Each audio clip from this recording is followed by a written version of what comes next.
Bonjour à tous. Surveillance de masse, destruction de la confidentialité des échanges numériques, de la sécurité par chiffrement, les Européens ne seraient pas passés loin, selon ces détracteurs de ce qu'on appelle chat control. Mais les discussions continuent au niveau européen. Alors 800 chercheurs et scientifiques ont, eux, décidé d'envoyer une lettre ouverte au Conseil de l'Union européenne et au Parlement européen. Aurélien Francillon, professeur au sein du département sécurité numérique d'Eurecom, est le porte-parole en France de cette mobilisation scientifique contre le dispositif prévu dans le projet de règlement sur les contenus relatifs à des abus sexuels sur enfants. Il est mon grand invité aujourd'hui. Ce sera la grande interview dans Smart Tech à la une. On aura également rendez-vous avec le monde du libre. On verra comment construire son réseau 5G facilement grâce aux technos open source. Mais d'abord, initier les tout-petits à la robotique. C'est notre interview avec un nouveau robot à découvrir tout de suite.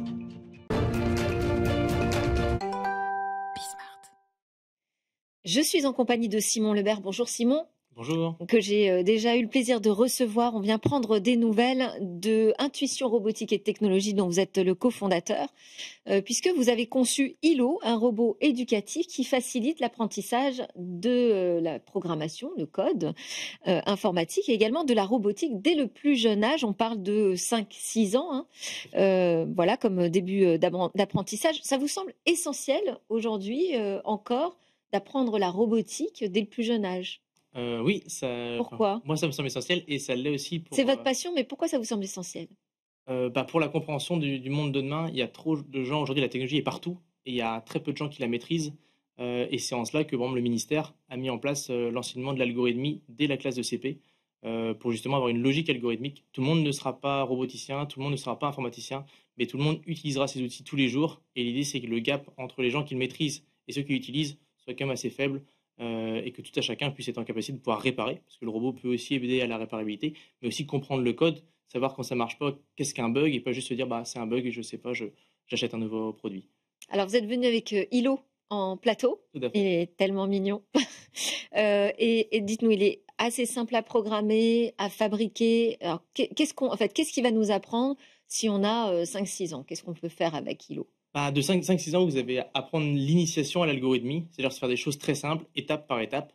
Et en fait, vous avez aussi vous donner le goût à la robotique. Et vous évoquez, il est mignon, et c'est le but, c'est d'avoir quelque chose qui enjoue les enfants, qui les motive à travailler cette matière-là. Parce C'est comme un jouet.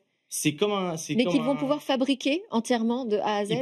Et en tout cas, ils peuvent le démonter, le remonter. Les pièces sont open source. Vous évoquiez tout à l'heure par rapport à l'open source, c'est important. Ouais. Les pièces sont open source, c'est-à-dire qu'ils peuvent aussi, quand ils sont plus grands, refabriquer des accessoires ou modifier des pièces existantes du robot. L'idée, c'est que ça soit vraiment un outil pour l'enseignement. Et ça va, comme vous l'évoquez, très jeune, et ça va jusqu'au niveau universitaire, où ils font du multi-robot avec plusieurs robots. Ils travaillent, par exemple, pour bouger une balle ensemble. Et on fait aussi niveau collège, lycée. L'idée, c'est d'avoir un robot qui suit l'élève pendant toute sa scolarité pour le monde de la robotique et de la programmation. Et qui suit les enseignants, parce que ça, si vous mettez ça entre les mains d'un élève, ça veut dire que l'enseignant, il est capable de les accompagner. Et c'est peut-être le plus gros challenge pour pour la classe de primaire. Pour les classes de collège, les enseignants sont habitués à la robotique et aux outils qu'on travaille. On travaille par exemple avec la plateforme VitaScience que les enseignants connaissent. Oui. Mais pour les primaires, les enseignants de primaire, il faut quelque chose de très facile à utiliser. Et le robot, c'est le cas. En quelques secondes, le robot est démarré, il est connecté à l'application mobile qui est dédiée. Et on va rentrer tout de suite dans la pédagogie. Parce qu'on sait que quand on a une classe en face de soi, c'est très compliqué si jamais technologiquement ça ne marche pas. On a fait en sorte que ça soit rapide et facile et intuitif. Et là, le ILO qui est avec nous en plateau, il sait se déplacer. Qu'est-ce qu'il sait faire là? Il peut nous faire un petit show? Il peut faire un petit show. Alors, il a la particularité, en fait, c'est des roues mécanum du robot. Donc, c'est les roues qui il marche comme un crabe un peu. Il peut aller comme un crabe, souvent les gens disent ça. Et forcément, après, on peut gérer en rotation, on peut faire vraiment ce qu'on veut avec le robot. Et l'idée, c'est d'avoir un robot qui soit vraiment facile à contrôler. Donc, au début, c'est que de la commande. Et puis après, la question, c'est comment est-ce que je vous l'amène, quoi. Ouais. En évitant mon téléphone. Donc, il va devoir avancer. Et donc, il y a une réflexion. Tu dis, il va avancer 2 fois. Après, il va tourner. Après, il va essayer sur la gauche. Et là, donc là, on n'est que dans le déplacement. Et après, on initie avec les capteurs. Donc, on peut se dire, il va avancer tant que j'ai mon téléphone. Et là, l'idée, c'est d'avoir un robot qui soit très précis. Aujourd'hui, les produits qui sont en classe sont souvent des jouets qui sont amenés pour de la pédagogie. Nous, c'est un robot, vraiment, d'un point de vue robotique, qui est amené pour de la pédagogie. Alors, vous l'avez dit, il est réparable, il est open source, il est aussi fabriqué en France. C'est vrai. Mais vous avez des ambitions à l'international. Vous avez lancé une opération avec Kickstarter? Oui, tout à fait. Un appel à financement? Un appel à financement, l'idée c'est de... Bon, Kickstarter, c'est une plateforme pour lancer des produits, mais où souvent en fait les produits sont un peu déjà existants. L'idée c'est de se faire une vraie promotion. Donc c'est le marché américain. Effectivement, on est Donc fabriqué vous en France. visez comme ça tout de suite directement les États-Unis? C'est le plus gros marché pour la robotique. C'est aussi une vitrine quelque part. Ouais. Et ça va nous permettre, et ça nous permet aujourd'hui d'avoir des revendeurs qui s'intéressent à nous, par exemple dans l'Europe de l'Est, pareil sur le continent africain.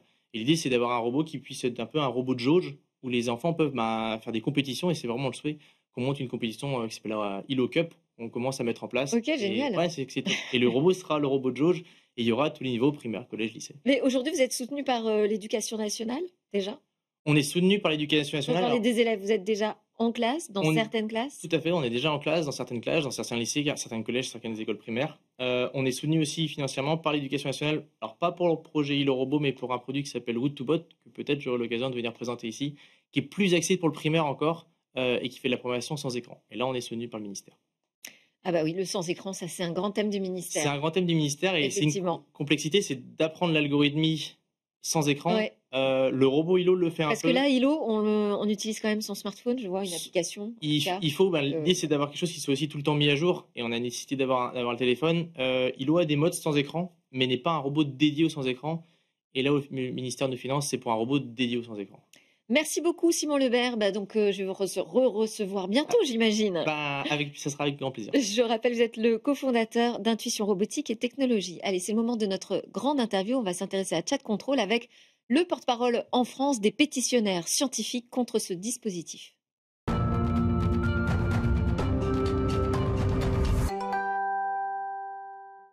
Surveillance de masse, destruction de la confidentialité des échanges numériques, de la sécurité, de toute raison d'être même, on peut dire, des messageries protégées par chiffrement. Les Européens ne seraient pas passés loin du cauchemar.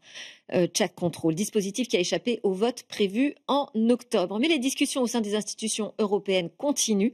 Dans une lettre ouverte envoyée aux membres du Conseil de l'Union européenne et du Parlement européen, 800 chercheurs et scientifiques expliquent pourquoi ils disent non à l'instauration de ce dispositif qui mettrait en œuvre une détection massive, automatisée des contenus que l'on s'échange via les messageries. Cette mesure est la plus controversée du projet de règlement sur le contenu relatif à des abus sexuels sur enfants, CSAM pour Child Sexual Abuse Material.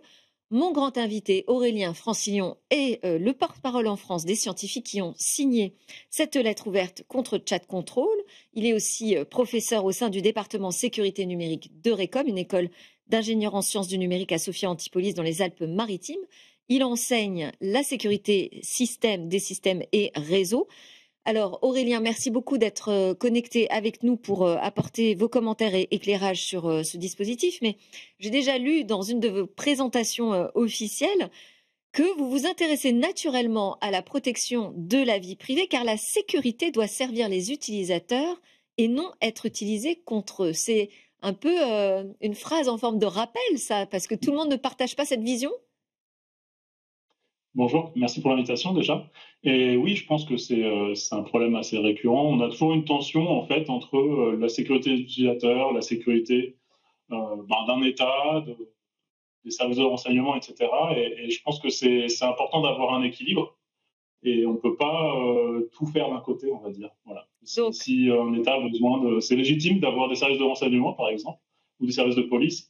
Mais si on leur donne accès à tout, on retombe un peu dans le cliché 1984, de la surveillance de masse de Orwell, et ça, c'est pas quelque chose qui nous intéresse. Donc là, j'ai le sentiment que Chat Control, c'est pas du tout la sécurité au service des utilisateurs, hein, selon vous. Il y a eu un retournement avec un retrait in extremis de l'ordre du jour du texte qui devait mettre en place, qui devait instaurer cette surveillance des messageries. Dans la déclaration commune que vous avez signée avec plus de 800 autres chercheurs et scientifiques, vous exprimez votre opposition, mais aussi vos inquiétudes. Mais alors, ce qui m'a frappé, c'est que vous commencez par expliquer pourquoi, finalement, ce n'est pas faisable d'appliquer ce chat control. Oui, c'est ça. En fait, il y a beaucoup de raisons pour lesquelles on pourrait être contre chat control. Nous, en tant que scientifiques, on regarde les choses assez factuellement. Il y a des raisons démocratiques, etc., auxquelles on s'oppose aussi, mais d'un point de vue technique, en fait, aujourd'hui, il y a un problème qui vient, en fait, pour la police, du fait que on commence à avoir vraiment des systèmes sécurisés aujourd'hui. Voilà. Donc, on ne peut plus être écouté aussi facilement qu'avant par le téléphone. On peut faire des écoutes téléphoniques, etc., ou ouvrir des courriers à la poste. Aujourd'hui, on va dire depuis une dizaine d'années, avec les téléphones deviennent de plus en plus sécurisés, et on a des applications comme WhatsApp, Signal ou Telegram dans certains contextes qui ont un vrai bon niveau de sécurité. Et en fait, les forces de police ne peuvent plus accéder à ça, à ces informations. Et en fait, aujourd'hui, si vous envoyez un message par Gmail, par exemple, ou une image sur Google Drive, les forces de police peuvent demander à Google d'accéder au contenu. Voilà, il peut y avoir un juge qui donne une autorisation et une force de police va pouvoir faire une requête légale. Et aujourd'hui, ce qui se passe, c'est que depuis une dizaine d'années, on a ces applications qui font ce qu'on appelle end-to-end encryption, c'est du chiffrement de bout en bout. C'est-à-dire que c'est chiffré d'une application à l'autre et que vos images que vous partagez, vos textes, ils ne sont pas disponibles pour Google ou pour Facebook, quand on parle de WhatsApp, ou pour les serveurs Signal, par exemple. Il n'y a aucune information, Signal n'a aucune information, Signal ou WhatsApp n'a aucune information à donner à une requête judiciaire. Et du coup, en fait, c'est une bonne chose pour la vie privée. Donc, les informations sont vraiment protégées. On peut échanger des fichiers sans qu'il y ait le risque que, même si par exemple Facebook ou WhatsApp se fait compromettre, ou si Google perd des données ou se fait attaquer, les données ne sont pas présentes. D'accord ? Donc, elles sont protégées. Le problème, c'est que finalement, la police dit mais nous, on veut accéder aux données. Et en fait, le seul moyen d'accéder aux données, c'est soit un, de mettre des backdoors, soit deux, d'accéder aux données sur le téléphone avant qu'elles soient chiffrées. D'accord ? Mais ça nécessite du coup accéder aux données de tout le monde, même d'une manière automatique, on pourra revenir dessus. Voilà. Donc ça, c'est le premier problème, c'est que du coup, les forces de police voudraient accéder au contenu du téléphone directement. Et le deuxième problème, c'est que les techniques, on ne peut pas accéder à tout le contenu et tout télécharger automatiquement sur les serveurs de la police, ça ne serait pas envisageable. Et en fait, les techniques qui permettraient de vérifier que le contenu est légitime ou illégal, aujourd'hui, on n'a pas de technique qui marche. C'est-à-dire que, peut-être on reviendra dans le détail. De manière automatisée. Simplement, ouais. C'est ça. De manière automatisée, on n'a pas de technique qui marche. Et par exemple, aujourd'hui, si on fait un petit calcul, il y a des collisions. Voilà, il y a des cas où on ratera des contenus, mais il y a des cas où des contenus vont être identifiés comme potentiellement illégaux et du coup, ils devront être envoyés à la police et pour vérification. Et on parle de centaines de millions d'images par an si on met ça au niveau de l'Europe. Donc, c'est des quantités colossales de données qui devront être envoyées à la police pour vérification. Et donc, voilà, ces algorithmes qu'on appelle des haches perceptuelles, qui sont un peu la meilleure technologie qui est en partie déployée déjà par Apple et par d'autres, en fait, ils fonctionnent très mal. Et on n'a pas vraiment de solution technique à ça. Alors, ce texte, il date pas d'aujourd'hui. Il y a eu vraiment beaucoup de discussions. Ça fait des années en fait qu'on voit Chat Control arriver comme une menace. Il a été remanié dans sa dernière version. Il y a des choses qui ont été prises en compte, donc notamment sur les techniques utilisées pour pouvoir accéder au contenu. On ne parle plus de casser le chiffrement des messageries. On décide effectivement d'utiliser en fait le device, l'appareil des utilisateurs, comme d'un support pour scanner les contenus, donc avant qu'ils ne soient envoyés sur des messageries privées. Ça, c'est une première chose qui a été changée. Et une deuxième, c'est que le texte ne dit plus qu'il veut accéder à l'ensemble des contenus des messageries. Ils ont retiré toute la partie textuelle et vocale pour finalement ne s'intéresser plus qu'aux images et aux URL. Alors avec un système potentiellement automatisé par intelligence artificielle et une vérification a posteriori par les forces de police, comme vous l'avez très très bien expliqué. Mais là aussi, est-ce qu'il n'y a pas déjà une limite technique ? Les smartphones sont-ils capables aujourd'hui d'appliquer tout ce traitement de scan des images et des URL que l'on envoie sur des messageries ? Il n'y a pas tellement une limite au niveau de la capacité des téléphones de le faire. La limite, elle est plutôt vraiment fondamentale en fait sur la capacité des algorithmes qu'on a de bien fonctionner. Voilà. Donc en fait, les algorithmes qu'on a, on va dire, on peut regarder assez simplement. En fait, le principe, c'est qu'il y a des grandes bases de données de contenu pédocriminel qui sont connues. et une entreprise qui manage ça. Donc on a une liste de contenus illégaux qui sont connus. On pourrait faire une empreinte exacte de chacun de ces contenus et demander vérification que ce contenu n'est pas présent sur le téléphone. Ça, c'est une technique, ce qu'on appelle un hash classique, oui. Quelque chose qu'on connaît très bien en cryptographie. Mais ça voudrait dire qu'on reconnaîtrait exactement le même fichier. Si on fait un petit changement, on rajoute, on redimensionne, on réduit un peu la qualité de l'image, ça ne correspond plus du tout. Et donc, ça ferait énormément d'images qui ne seraient pas détectées, en fait. Donc, ça ne marcherait pas très, très mal. On peut le faire quand même, mais il y a des gros trous dans la raquette, on va dire. Alors, qu'est-ce qu'il existerait comme autres options? Parce que, de toute façon, la députée européenne Stéphanie Yon-Courtin a dit que, sur Twitter, hier, elle disait que les discussions allaient continuer. Hein, on n'a pas enterré chat control, visiblement. Donc, il va falloir trouver d'autres options. Qu'est-ce que vous proposez? L'option technique, alors c'est pas vraiment ce que moi je propose, mais c'est l'option technique la plus commune, c'est d'utiliser ce qu'on appelle les hashes perceptuels, c'est-à-dire qu'on va faire une sorte de signature d'un fichier, et on va essayer de reconnaître cette signature sur les téléphones, d'accord? Donc, pour reconnaître un fichier existant. Et en fait, ces signatures, ce qu'on appelle les hashes perceptuels, vont reconnaître une similitude entre deux images, mais ils ont énormément de faux positifs, c'est-à-dire qu'on va pouvoir faire une vérification de cette image, et en fait, cette image, on va avoir une correspondance, sauf que peut-être assez souvent, si on teste 100 images, on va peut-être avoir une image qui va avoir une correspondance sur un fichier pédocriminel, alors que ce n'est pas du tout le cas. Et donc, ça veut dire qu'on va dire, par exemple, une image sur 100 que vous avez sur votre téléphone, elle va être envoyée à la police pour vérification.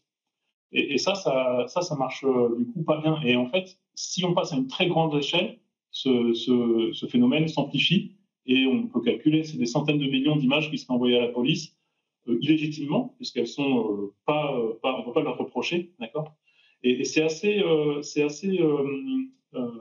symptomatique de ça que le texte il prévoit d'exclure les hommes politiques et les forces de police et les renseignements de ce système. C'est-à-dire qu'eux sont protégés parce que visiblement c'est pas acceptable pour eux d'être surveillés. Ouais. Et il y a aussi par exemple une lettre des avocats du barreau européen qui se plaignent de ça. Nous, dans notre métier, il faut qu'on puisse avoir la confidentialité. Et là, il y aura des fichiers qui seront un peu aléatoirement envoyés à la police. Il y a encore d'autres problèmes. On peut revenir sur un peu d'autres catégories de problèmes qu'il y a avec ces hashes perceptuels, si vous voulez. Oui, allez-y, je vous écoute. Oui. En fait, les hashes perceptuels, il y a un autre problème, c'est que des chercheurs en Belgique ont montré que c'était tout à fait possible pour une image qui était effectivement un contenu pédocriminel, de la modifier légèrement pour qu'elle ne soit plus reconnue par ces algorithmes. D'accord, il y a deux algorithmes qui existent, photo de DNA par exemple, et en fait ils ont pu tester ces algorithmes et ils ont pu montrer qu'en faisant des petites modifications sur une image connue et illégale, qu'elle ne soit plus détectée par ces algorithmes. Et encore pire, on peut aussi prendre une photo complètement anodine, la modifier pour qu'elle soit reconnue comme un message, comme un contenu pédopornographique. Donc à la fois naturellement, ces algorithmes ne marchent pas très bien. Il y aura beaucoup d'images qui seront envoyées en fait, à la police pour vérification. Mais en plus, si quelqu'un va les manipuler volontairement, il pourra échapper au système. Et ensuite, il pourra aussi incriminer quelqu'un ou forcer des images que quelqu'un soit reporté. Voilà. Donc ça, c'est des problèmes un peu fondamentaux. Et aujourd'hui, technologiquement, on n'a pas de solution. Oui, ça veut dire que non seulement c'est quand même une surveillance généralisée pour tous les utilisateurs de smartphones, mais en plus, ça peut être facilement contourné par les vrais pédocriminels. Il y a quand même aussi cette question d'accepter de faire tourner ces algorithmes, qui vont sans doute s'améliorer, faire tourner ces algorithmes sur les smartphones de tout le monde aussi. Dans la lettre, je ne sais plus si c'est dans la lettre, mais en tout cas, je sais que vous regrettez, et vous n'êtes pas le seul, il y a vraiment la large communauté qui regrette que les experts n'aient pas été entendus par tous ceux qui vont décider finalement de ce qu'il y aura dans ce texte, donc les décideurs publics européens. Comment est-ce que vous expliquez ça? Ils doivent bien avoir des conseils. Qui est-ce qui murmure à leur oreille? Tout à fait. Alors, il y a des lobbyistes. Il y a eu des cas de lobbyistes un peu... de protection de l'enfance. Un peu excessif. Voilà. Il y a eu beaucoup de lobbying. Il y a aussi eu un groupe de travail, une catégorie de groupes de travail à la Commission européenne qui s'appelle les high-level groups, des groupes de haut niveau. C'est des groupes d'experts qui sont formés. Et il y en a eu un qui a été formé et qui a fait des conclusions publiques qui ont été rendues publiques il y a quelques mois. Et ce high-level group, en fait, il a été fait uniquement par la direction DG Home, donc c'est en gros la direction des ministères de l'Intérieur et de la Justice. Et donc, elle a été formée uniquement avec des policiers et avec des gens du renseignement, etc.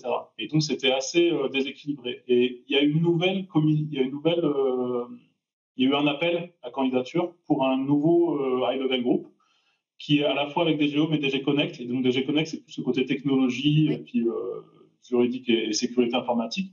Et donc, on attend un peu de savoir quand est-ce que ce groupe de travail va être effectivement mis en place. On espère que c'est bientôt, ça devrait être arrivé de quelques temps. Et là, le groupe de travail serait à moitié en fait des forces de police et à moitié des forces, pas des forces, mais on va dire des académiques ou de la société civile ou des entreprises, etc.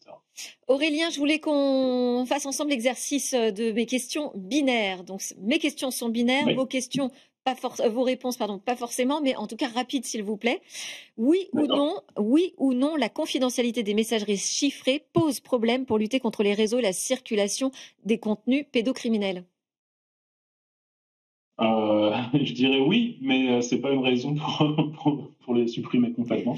Dangereuses ou inefficaces les techniques qui sont envisagées dans la dernière version du texte pour détecter ces contenus pédopornographiques?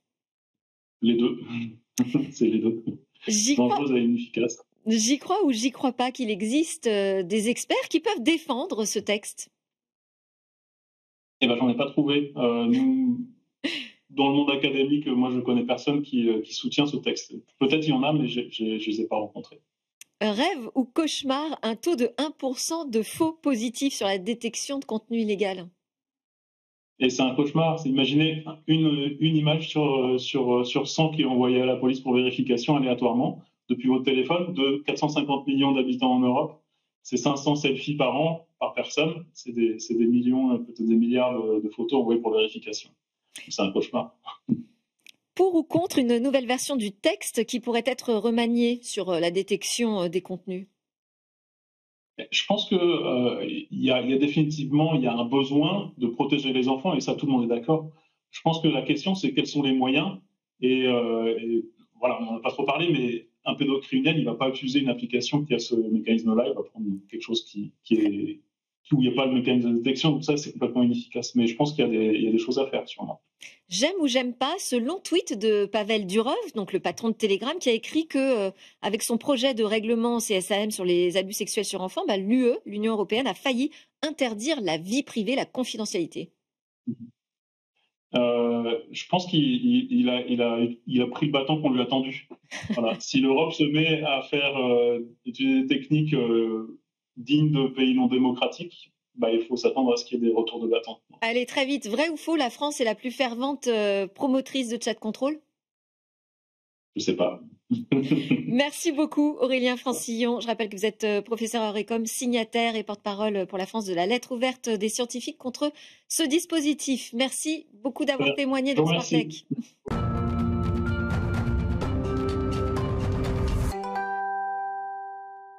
On termine cette édition avec une plongée dans le monde du libre et Jean-Paul Smets, le PDG de Rapid Space. Bonjour Jean-Paul. Bonjour. Alors aujourd'hui, tu vas nous expliquer comment on peut construire facilement, j'espère, un réseau 5G privé grâce aux technologies open source. Alors déjà, quel est l'intérêt? À qui ça s'adresse? Il y a deux grands cas. Il y a le cas où on n'a pas de couverture, par exemple à la campagne dans certains pays ou en France. Ouais. Il y a aussi le cas où on est à l'intérieur d'une usine recouverte de métal qui fait cage de Faraday et donc le réseau ne pénètre pas dans l'usine et on n'a pas non plus de couverture. Et on a aussi les cas, par exemple, dans les hôpitaux où on ne veut pas dépendre du réseau d'Orange ou d'un autre opérateur parce que de temps en temps, ils plantent pendant quelques heures. C'est arrivé cet été 2 fois chez 2 opérateurs. Donc on veut un réseau autonome, par exemple, dans les hôpitaux qui marche même quand Orange ne marche pas. Et l'idée de la 5G privée, c'est aussi un réseau qui soit totalement étanche finalement au réseau public.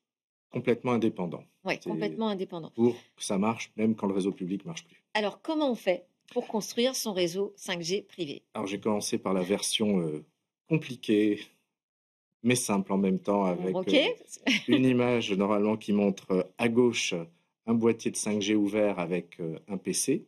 À droite, on a une carte qui s'appelle une carte radio. Et donc le PC, on prend un PC taïwanais ou un Là, PC c'est ce qu'on européen. voit. Hein. Oui. Ici, ok. C'est ça. Et Donc si on prend de l'européen, on peut mettre un processeur NXP, qui est un processeur européen qui est un peu comme un processeur de Raspberry Pi. Si on prend du taïwanais, on aura de l'Intel ou de l'AMD. Et à droite, c'est ce qui s'appelle la carte radio, et on a besoin d'un composant clé qui s'appelle le transceiver. C'est le composant qui convertit le signal radio numérique en signal radio analogique. On peut prendre de l'Analog Device aux États-Unis, du Lime Microsystem en Europe ou du GeoChip en Chine. Et côté logiciel?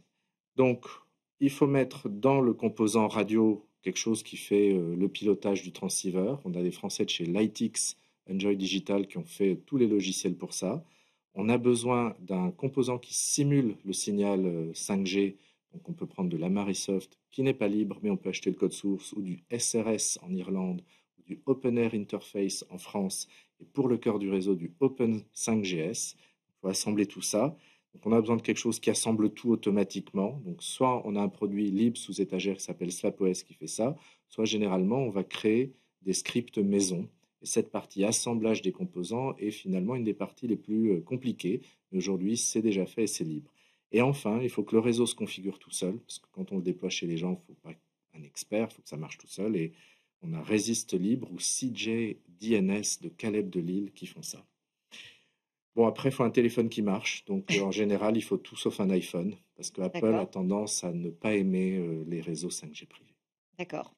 Alors, est-ce qu'avec ce réseau 5G privé, je vais avoir des débits équivalents à ce que j'ai sur les réseaux mobiles? Est-ce que je peux faire tous les usages mobiles d'ailleurs avec ce réseau 5G privé? On peut faire tout et plus. Ouais. Et on peut faire plus, c'est-à-dire qu'on peut le configurer pour qu'il y ait beaucoup d'upload et moins de download. Par exemple, si on le déploie dans des campagnes au Brésil, c'est un des cas d'usage importants. Ouais. Les paysans brésiliens, en fait, prennent une station, vont couvrir 20 km de terrain et ont plein de capteurs agricoles qui envoient des données par leur réseau 5G privé. Donc là, on voudra plutôt faire de l'upload. Et ça, on ne peut pas demander à Orange de le changer. Donc, on a plus de flexibilité. OK. Et au niveau de la portée du signal? Si c'est des bandes basses comme pour l'agriculture, 20 km sans problème. Si on est sur des fréquences élevées comme on va faire dans les usines, on est sur du 500 mètres. Alors, à quel point c'est simple? Parce que quand tu nous expliques ça, on a l'impression que finalement, on a plein de choses à assembler un peu comme un Lego. Est-ce que c'est vraiment si facile? Est-ce que c'est rapide? Et puis surtout, combien ça coûte? Parce que tu parlais du Brésil. Ça veut dire qu'on casse totalement les prix des réseaux 5G si on le fait soi-même? En fait, ce qui est important, c'est qu'aujourd'hui, on peut acheter un pack qui contient la station de base des téléphones tout préconfiguré. On déballe, 5 minutes après, ça marche. On a la messagerie instantanée. 5 minutes, vraiment? Oui, je connais des gens qui l'ont fait chez eux, dans leur salon, en 5 minutes. D'accord. Parce qu'en fait, tout est déjà assemblé, préconfiguré. Exactement, c'est la même idée. Si on achète un PC sous Linux préinstallé, on l'ouvre, ça marche. Et au niveau du coût? Alors, en Europe, pour l'instant, ça coûte de l'ordre de quelques milliers d'euros, un système complet. OK, quand même. Oui, donc, et en Chine, c'est en train de descendre vers quelques centaines d'euros. Parce qu'en fait, en Chine, les marchés sont énormes. Les gouvernements financent des pilotes avec plus de 10 000 sites. Et donc, ça fait que les fabricants chinois peuvent acheter les composants américains ou européens bien moins chers que les Européens. Donc, pour donner une idée, un constructeur chinois paye ses composants 50 fois moins que le prix public. Et grâce à ça, en fait, ce qu'on est en train de voir, c'est que tout est en train de se développer très vite en Chine. Merci beaucoup, Jean-Paul Smès, PDG de RapidSpace, qui nous fait découvrir ce monde du libre dans Smart Tech régulièrement.